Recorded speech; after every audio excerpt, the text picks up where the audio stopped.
Super Saiyan God could have been the final form of Dragon Ball, the pinnacle of power. No, it actually couldn't have been. You see, people like you love to say this. However, logically, the premise for this idea doesn't work. For starters, I suggest you check out my Resurrection F defense video debunking Justin's Den for a more focused explanation of this, and the only source I need for this is Golden Frieza. Frieza, who is SSJ level, trains for 4 months and gets a ridiculous boost in power that you can tell people like him can't stand. The reason why people like him can't stand Golden Frieza getting this powerful is because he surpassed their favorite transformation, thus making it useless against him. I wish I was joking. But I guess they just forgot about it. They never forgot about Super Saiyan God. As a matter of fact, Super Saiyan God, Super Saiyan is Super Saiyan God, something that you clearly forgot. I mean, how does that just happen? Even though Super Saiyan 3 looks cool, it might genuinely be the worst form in the series. Oh my god, I might have just divided the audience in half with that opinion. That title belongs to Grade 3, not SSJ 3. It made zero impact in the story, and more importantly, there was no emotional significance to this The form. emotional significance is literally there. What are you talking about? This scene literally had every fan hyped or looking like they seen a ghost.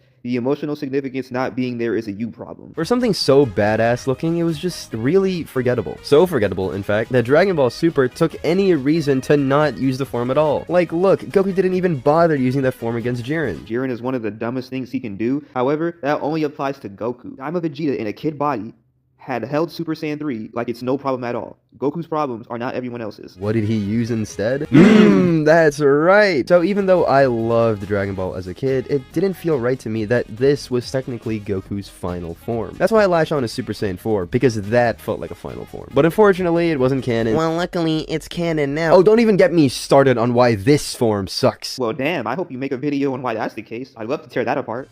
It's a damn shame that they did nothing with Super Saiyan God after this, huh? I still find it so unbelievably bizarre that the second we got such a perfect Dragon Ball movie, with a form that challenged the main character in such a meaningful way, and had a million opportunities for the writers to use in a manner we've never seen before, was replaced so quickly. And it was replaced in the laziest way imaginable. I'm not even gonna get into why Super Saiyan Blue sucks. You all already know this. The thing that pisses me off, though, is that we just ran with Super Saiyan Blue afterwards and left Super Saiyan God in the dust. Like, what? Yeah, that's the formula of DB. This is how it works. The stronger transformation will always replace the weaker transformation. Let me repeat. The stronger transformation will always replace the weaker transformation. Let me say it one more time so even the dumbest amongst us can understand. The stronger transformation will always replace the weaker transformation. Please track. You got that? Okay. After a whole arc building up such an interesting form, we just never see it again for almost 100 episodes? That's the reason why was because your precious form would have been one-shotted by Frieza, Hit, Black, literally every main villain moving forward. I understand you would want to watch Super Saiyan God fight lesser individuals, but they gave you that with the Kale and Khalifa fight, because whenever the form loses, you cry. But when Blue loses, you hold that against the transformation. I sense an obvious double standard. But it doesn't do anything. It fights Broly. Did you watch the movie? These writers gave Super Saiyan God the Super Saiyan 3 treatment. They made it irrelevant. Is that how you judge what's relevant? Whether it gets the final blow? Or whether it hopes Goku get there. Never actually won against anything, and that feels so wrong to me. Anyway, here's a pitch I have for how Dragon Ball Super could have used Super Saiyan God in a cooler way. Imagine if in Resurrection F, when I absolutely hate how fast Frieza reaches godly levels of power. Like, come on. A few months of training takes you from Planet Namek Super Saiyan 1 Goku all the way to Super Saiyan Blue level? Get out of here. What exactly is wrong with that? Frieza was born with a power level of what again? Goku was born with a power level of what again?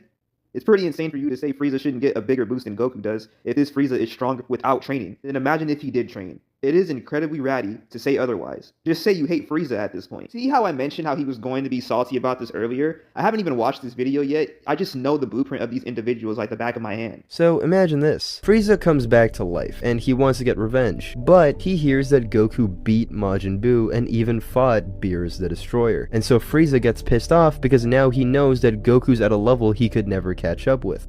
But then, Champa and Vado show up. They offer to train Frieza and give him a quick crash course boot camp to achieve godly power. They can take Frieza into a pseudo-hyperbolic time chamber, and Vados can give him some crazy training routine. You can let your imagination run wild there. The reason they're doing this though is because they want to use Frieza as a distraction, to keep Beerus and Whis busy while they go steal the Super Dragon Balls. This is a good way to connect the Resurrection F arc to the Universe 6 arc. Frieza hates that he's being used like a puppet, but But as a parallel to Goku in Battle of Gods, he has to suck up his pride for the chance of catching up with Goku. This can also be the beginning of Frieza's hatred for the gods, and the start of his plans to usurp them. Like how he looked at the Omni Kings at the end of the Tournament of Power? Yeah, something like that. Anyway, Frieza achieves his golden form, goes to Earth, and starts a rampage. Everyone tries stopping him, but they recognize this key. It was God Ki, the same kind of power that let Goku keep up with Beerus. There was nothing they could do against it. Eventually, Goku shows up and tries everything he's got. Super Saiyan 1, 2, 3, nothing works. This was God Ki, and if anyone knew how strong God Ki could make you, it was him. But then, just as Frieza thinks he won, Goku reveals a surprise. He's been training with gods too, but he didn't just take a crash course or anything. He did the real deal. Day and night, training like his life depended on it, just to reach the form that he once thought was unachievable.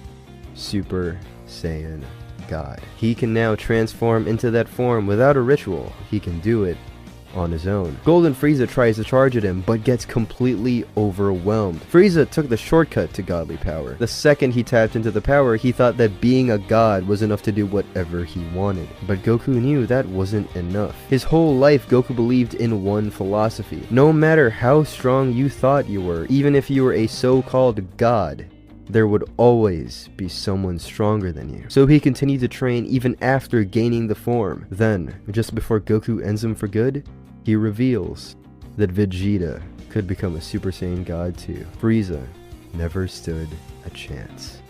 Look, call me corny all you want, but I think I could. So we have to nerf Frieza to this degree just for a transformation that wasn't strong enough? Get out of here. There were so many things wrong with this story that it would actually piss me off if I was Frieza himself. For starters, he has Frieza using the hyperbolic time chamber to achieve his golden form. You do know the issues this would cause, right? Frieza in the recent arc used a demo hyperbolic time chamber to achieve Black Frieza. I don't know how long you were planning to have this Frieza train in the chamber for. If 4 months can bring him to Super Saiyan God Super Saiyan level, what the fuck do you think 1 year is going to provide? You want to give him God Ki on top of that? He's already stronger than Beerus. The only reason why he's not in your story is because you had to nerf him to this terrible degree. This guy wants to nerf Frieza's potential without outright saying he wants to nerf Frieza's potential to immeasurable levels.